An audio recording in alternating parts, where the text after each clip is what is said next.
Being there in Vietnam after a year was kind of a comfortable thing to me. I was good at what I was doing. Even as a very junior officer, I was leading flights of more senior officers that were new. Uh, I knew my airplane. I felt very comfortable in the cockpit of the F-100, and there was a certain amount of nostalgia about leaving her, if you will, leaving the airplane, and knowing that I would probably never fly her again. On the other hand, it was time for me to leave. I'd gotten too complacent. I knew that in the way I would conduct missions against known anti-aircraft installations. Reckless is a kind of a term that comes to my mind.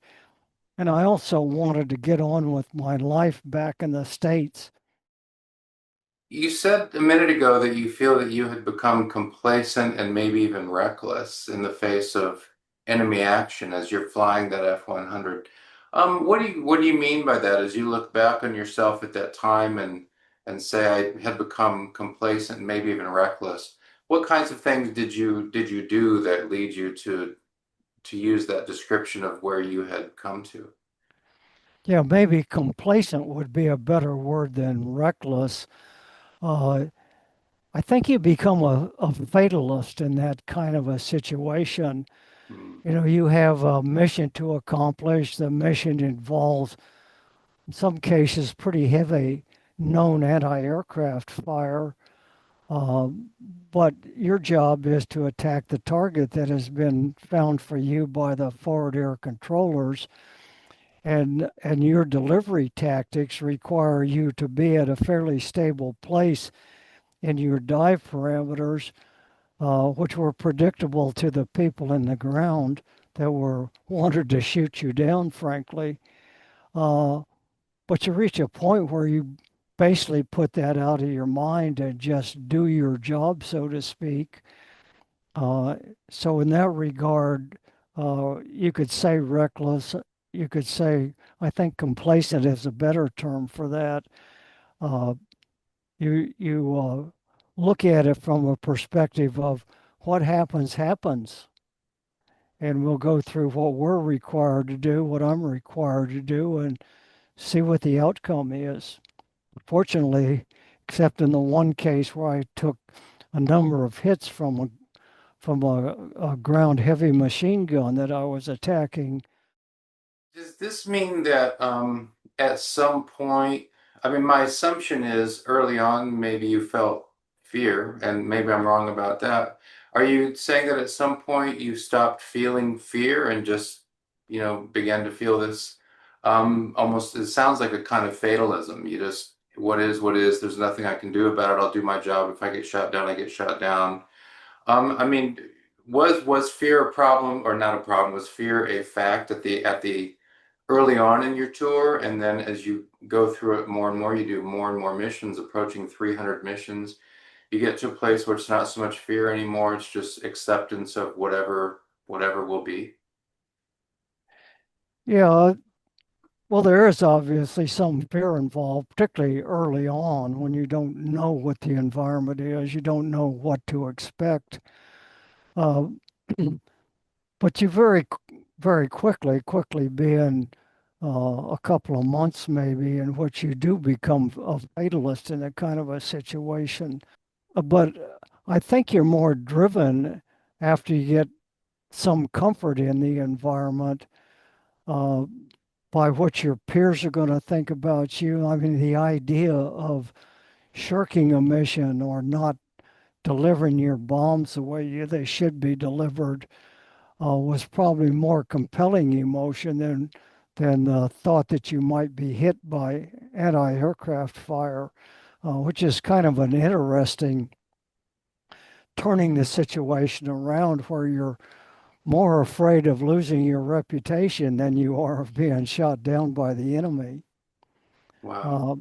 Uh, I don't know if that takes place among ground troops or not. They're, of course, in a much more prolonged and direct conflict kind of a situation.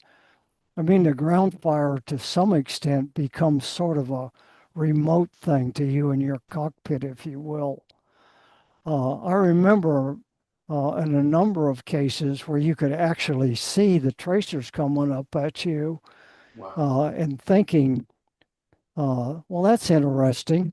I hope they don't get too close, but Wow. not reacting to it from a fearful point of view, which doesn't say you don't get a tightening of your stomach or that sort of thing. I mean, that's a natural physiological reaction to a tense situation. That leads me to a question about the kinds of personality traits and skills that it takes to succeed as an F-100 pilot. Because you're describing this psychological process, which no one who hasn't experienced it, I think, will really be able to understand it. But the psychological process of you see the tracers, you maybe, thoughts go through your head about them, but you can't focus on them, and certainly you can't succumb to any kind of panic because you've got a mission to accomplish, you've got ground forces to protect or to save, you've got colleagues, fellow pilots that you want to be in good standing with. So all of these things are going on sort of psychologically. What would you say as you look back on that tour in Vietnam? What were the personality traits and the personal skills that go into being a successful F-100 pilot? I'm not sure there is a particular personality trait. I mean, some of my fellow pilots were wild extroverts. I'm an introvert. But I think what everybody had was a sense of confidence in themselves, Hmm. that they knew that they could handle the airplane, uh, handle the mission aspects of it. It does take a little while in the beginning to build up that level of confidence and your what I call feel for the airplane. I mean, I describe about having the feel that the airplane is talking to me and telling me how far she can go before I pull her into a accelerated stall, a high speed stall, for example. You kind of meld, I think, with the airplane, but that's different than saying it's a personality trait. Nobody in the pilots ever shirked a mission, however concerning it may be, because of the circumstances you were going into. When we had some missions north of the DMZ, for example, that was a known SAM environment, and the F-100, frankly, was not equipped to deal with SAMs. And we had a radar homing and warning system, but it was pretty primitive, and our normal tactics were not built around reacting to that. So that certainly developed some apprehension in you when you had those missions.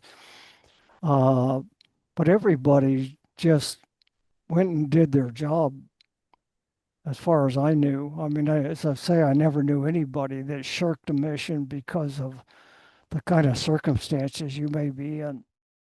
Troops in contact missions were ones that we really sort of relished, if you will, because we were visibly helping the troops on the ground in that sort of situation. And they almost always involved getting close. You knew there was heavy ground fire being directed at you, but you knew you also had to be precise in your delivery of the weapons uh, for two reasons. First, you wanted to lay down something on the Viet Cong that were shooting at that our guys, but on the other hand, you were also being asked to deliver ordnance in close proximity to the good guys, and you sure as hell didn't want to hurt them. So Yeah. at that point, you became where you were really focused on accurate delivery of the weapons as opposed to anything else that might be occurring. You've mentioned, one of the key missions of the F-100 is to provide support to the ground forces. So if the ground forces are in a firefight, to come in and hit the enemy. Um, you mentioned in what you write, LRPs, long range reconnaissance patrol. Right. Soldiers are under, significant pressure from the enemy, and you can come in and hit the enemy and help those LRPs get out of there. What other kinds of missions would the F-100 be involved in? Oh, well, there are three types of missions. One was the troops in contact, which I just talked a little bit about. The other one that early in the war was trying to attack the supply points that the North Vietnamese primarily were building up for their own tactical reasons. They were often hidden under the triple canopy jungle, so they were not very visible to us in the high speed airplanes like the F-100. So they would be ferreted out by the forward air controllers, and they would put down a marking rocket, a smoke rocket, which has a plume of white phosphorus smoke that comes up.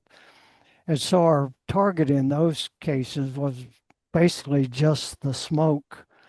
We couldn't see the supply point itself in most cases. And so we referred to those as tree cutting or tree busting missions. But Right. that was an important mission. It just wasn't a very exciting one. Then the third kind of a mission was interdicting the flow of supplies. This mostly related to the Ho Chi Minh Trail Okay. in Laos, and they mostly became later in the war when President Johnson imposed his bombing halt, and the North Vietnamese were freer to put together large caches of supplies at the three passes and then flow them into the Ho Chi Minh Trail that ran down through Laos. They were important missions, obviously. In those cases, you did have more visibility of the targets, and so you had more of an opportunity to really concentrate on what you were doing. So we kind of divided in, at least in my mind, the types of missions we're going to get into those three categories. And were there times then that you could see the enemy? You described, some missions you're just looking at trees and your target is smoke that the air controllers put down. But were there times where you could actually see the NVA or the Viet Cong that you were going after? Oh, there were. One case that I recall was when we were trying to defend the little special forces camp of Duck Lap. It was situated very close to the tri-border area. That's where Vietnam, South Vietnam, Cambodia, and Laos come together. And that was a particular heavy buildup point for the North Vietnamese because it was a sanctuary for them. Hmm. So they had come across the border in a regimental sized attack and attacked this little special forces camp.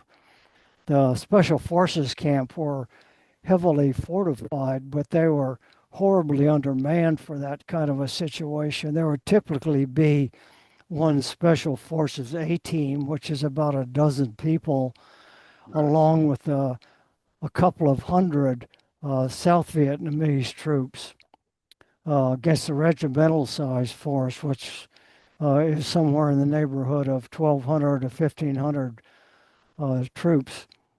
So in that case, the the situation boiled down to after the initial attack into the North Vietnamese being across one side of the runway for the camp, and the Mhm. camp itself was on the other side of the runway. So it was pretty obvious to us that we're providing support to the camp where the bad guys were. They were, of course, hiding under the tree canopies. Uh, so to actually see an individual on the ground was pretty much impossible. But that situation was pretty clear of where they were and where the good guys were. In fact, in that case, air power was pretty much agreed that that was the thing that saved that camp because we were able to maintain continuous presence over the camp and bombing the bad guys. When I say we, I'm talking about F-100s and F-4s from all over the bases in South Vietnam. Very early in my experience being on alert meant that of had prepared your airplane with all the pre-flights and you were suited up with all your flight gear, and then you sat in what was called the alert shack, waiting for the phone to ring, like a fire department, and send you on your way to take care of a perilous situation. So in this case, we had gone on alert status in about 8 o'clock in the morning. At about 11 o'clock, the phone rang, and we scrambled to our airplanes, got airborne, and flew north towards Chu Lai, which is about 20 minutes away. Got in contact with FAC, and he directed us to this area that was inland about probably 20 miles. And this was a classic long range patrol that had come in contact or stumbled on a much larger Viet Cong force. When that happened to them, they would hunker down in as best a defensive position that they could and lay down as much heavy fire as they could to try to disguise the size of their force. And then they called for help, right? And we were the help. So we got on station. The fact marked the target, which fortunately for us was kind of divided by a little stream that ran down from some rising terrain behind the target that we were going after. So the bad guys were on the west side of that stream that basically ran north to south, and the good guys were on terrain on the other side. So at least we had a visual demarcation for us, so we had a good idea of where the friendlies were. I was carrying napalm on that mission, which most effectiveness required that you get very low, almost in level flight, to deploy it so that you get spreading of the jellied gas that makes up napalm, so that it basically hits in a horizontal flight path and can then spread out for several hundred feet. So I was first in on the target, and I was intent upon delivering my napalm as best I could. Uh, and I was not paying enough attention to the rising terrain that we were running into, which was high hill or low mountain, if you will. And so after I released my napalm, my attention suddenly shifted towards that rising terrain. And as I was applying G to the airplane to recover, that is, pulling backstick to turn the airplane upwards, all I saw on my windscreen was green of the jungle foliage that was there, and it's kind of suspended animation. That's one of those cases where feeling the airplane was critically important to give enough G forces to get as short a turning radius as I could without going into a high speed stall, which the F-100 was a characteristic of its basic makeup. And so for seconds there, it was questionable whether I was going to clear the ridge or not. Suddenly, blue sky appeared and I was safely above the terrain. Uh, so that whole sequence that probably amounted to maybe a minute or a minute and a half is embedded in my memory as if it happened yesterday. You flew missions throughout South Vietnam, so I Corps, 2 Corps, 3 Corps, 4 Corps, and then also north of the DMZ. Um, just in terms of missions, operations, things you have to do. Was there any difference if you're flying over the Delta in 4 Corps, or if you're flying, maybe around the Central Highlands in 2 Corps? Um, did it did the imp- did the different terrain have much of an impact on how you did what you did? It did certainly down in the Delta area, which is flat as a board. You didn't have to worry about the terrain, regardless of what kind of ordnance you were delivering, whether it was low altitude or normal dive angle altitudes. There was some pretty heavy ground fire there that was generally disguised in some kind of a structure or perhaps under foliage and so on. In the northern part of South Vietnam and certainly in Laos, there's much more concern about the terrain itself. In Laos, in the north of Chapone, which was kind of a landmark for air operations, at least as I remember, they had karst formations, which are vertical rock formations that rise 500 to 1,000 feet above the base terrain. Yeah. And if the base terrain is where the target is, then you have to definitely have to worry about what happens in the pullout and whether you're going to be able to clear the karst.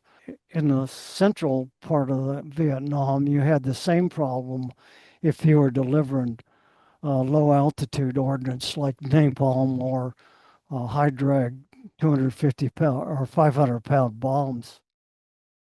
You've kind of been answering this question throughout the discussion.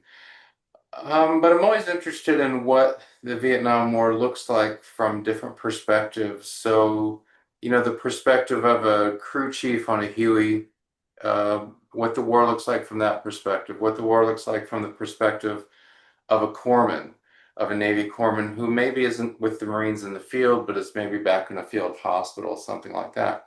Just the different the way the war looks from different points of view. How would you describe what the war looked like to you from the perspective of an F-100 pilot? Yeah, I think that's a good point. Different forces had certainly had different concerns. They had different living conditions. If you were with an army or marine patrol, uh, you were you were out in the danger zone for an extended period of time. While from a fighter perspective, it was a fairly brief amount of time in which you were in physical danger from the enemy troops. So that gives you a different perspective. And certainly our living conditions as a pilot were much better than what the Army guys had to face and when they were out on patrol.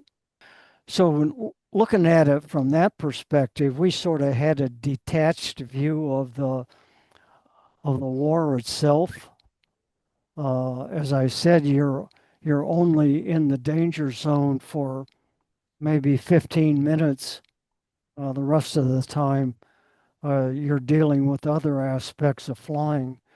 And so uh, weather became as much of an enemy for us in the airplanes as the enemy on the ground did. Were some horrific thunderstorms that you found that yourself in the midst of, characteristic of the weather in that part of the world. Uh, and they became a real danger to you, both in getting to your target and getting under the weather so that you could deliver your weapons, and in some cases even recovering to the base back at, in my case, Tuiwal. In fact, airplanes were lost in that because they were not able to find an airfield, and the pilots eventually had to eject, or perhaps worse for them. Is that because the weather? They just couldn't ever get a visual of the base, or they're just kind of lost in the clouds, so to say? Yeah, exactly. I can remember a couple of incidents where I'd returned from a mission. As I recall, it was down south of Saigon, which was about 200 miles away. You always got home then. Those cases were relatively low on fuel, and you get back to Tuiwa, and you're 20,000 feet above the base, expecting to make a normal instrument approach, and suddenly the tower comes up and tells you that Tuiwa is closed because of a thunderstorm. Hmm. In that case, you have to divert to another suitable base like Phuket or Phan Rang, uh, which may or may not be open. And again, with the fuel supply becoming more and more of a problem for you. In another case, it didn't happen to me. There were two guys from another squadron who were not able to find Tuiwa for the reason that you said. They just couldn't find the runway. They diverted to Cameron Bay and never showed up at Cameron Bay. So something happened to them the en route to it. Whether they ran out of fuel or ran into each other or what happened to them, nobody knows. Wow. From your point of view as an F-100 pilot, what was your assessment of the Viet Cong and the NVA as adversaries? It sounds like it's a lot of the time it's almost an abstraction because you know they're down there, and as you say, sometimes you can see the tracers, and then sometimes your plane is hit. So it's not completely an abstraction, but it's different from the ground guys, who are sometimes at least are in very close action. What was your assessment of the NVA and Viet Cong from the perspective of an F-100 pilot? Well, from my perspective, we didn't differentiate between NVA and Viet Cong. We sort of used those terms interchangeably Hmm. as far as the enemy was concerned. Charlie was another term that we used for the enemy. Uh, but basically, uh, they were regular military organizations operating in a dispersed warfare, I guess the way I would describe it, as opposed to clear front lines. Uh, they could take advantage of the sanctuary areas they had, like the Cambodia and the tri-border area, and certain parts of South Vietnam were basically not populated, and they could hide under the triple canopy. Those were sanctuaries for them. Some were made up of what were South Vietnamese guerrillas in the early part of the war, but by the time I got there, they were almost regular forces, whether they were from South Vietnam or North Vietnam, and they operated under the direction of North Vietnam. So we really didn't distinguish in that regard. The Ho Chi Minh Trail, they were all North Vietnamese regular army units. Sometimes they were able to amass fairly large units, like I described at Duck Lap. Other times they operated in small units, probably as small as a platoon or a company, as we would call it, depending upon the kind of terrain they were operating in. Uh, Mortar attacks and small squad attacks on bases were not unheard of. Tuiwa got attacked once in that regard, and the sappers, as they were called, were able to blow up a couple of airplanes on the ramp. That only happened once in the time that I was there. So Tui was a very secure base in that regard. Often I hear from Vietnam vets, pilots, and ground forces, a certain frustration with rules of engagement, where they felt that they weren't, at least in some cases, were not able fully to prosecute the war because of rules of engagement. Um, was that a problem for you, or anything you had to deal with, rules of engagement that you felt prevented you and your fellow pilots from prosecuting the war to the fullest extent? Well, yeah, I think just from a broader air power perspective, we were never really able to bring our true capability against their forces because they were given sanctuaries by the political structure. When President Johnson declared his bombing halt in March of 1968, which was before I got there, that basically meant that North Vietnam was off limits, and so the North Vietnamese were able to amass supplies at the mouths of the three main passes that divide North Vietnam from Laos, and then they would trickle those supplies uh, into the Mekong River uh, uh, river basins that runs from north to south through Laos and into Cambodia and South Vietnam, uh, and then feed those across the border. So, if we'd have been able to attack on the North Vietnamese side of the border, we would be able to have been much more effective. I mentioned Cambodia as being a sanctuary where they could amass forces as well as supplies, and that was in effect until President Nixon in 1970 Right. uh, finally sent our forces and allowed some attack into Cambodia. You stay in the Air Force and rise to the rank of Lieutenant General. Your experience in Vietnam comes, very early in your career. As you look back on your career, rising to the rank of Lieutenant General, how did that experience in Vietnam shape the rest of your career? How did it inform the rest of your career? Uh, from an intellectual point of view, I think it was just an assignment, an event had particular uh, aspects to it that were kind of important. Going forward, though, it was sort of a background experience in the sense that it gave me an appreciation for the value of air power. Mm, Uh, I went on to be involved with the Air Defense Command, where at that time the United States was kind of on the backside of worrying about defending the homeland, but we still had forces that were dedicated to that.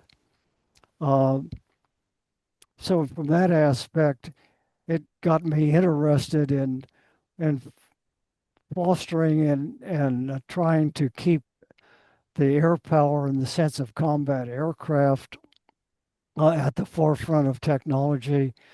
Uh, I went on to go to test pilot school, which I think became an aspiration out of the flying that I was able to do in a very compressed kind of a period there in Vietnam, and then later worked on the development of advanced airplanes and advanced weapons like the F-22, and commanded test organizations.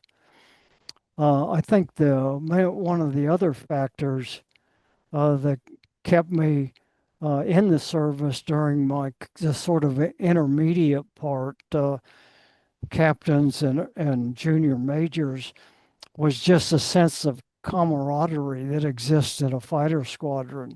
mm, I mean, you have a sense of closeness to the organization and your fellow pilots, that I never achieved in any other assignment, certainly not in any of the civilian jobs that I've had since I retired.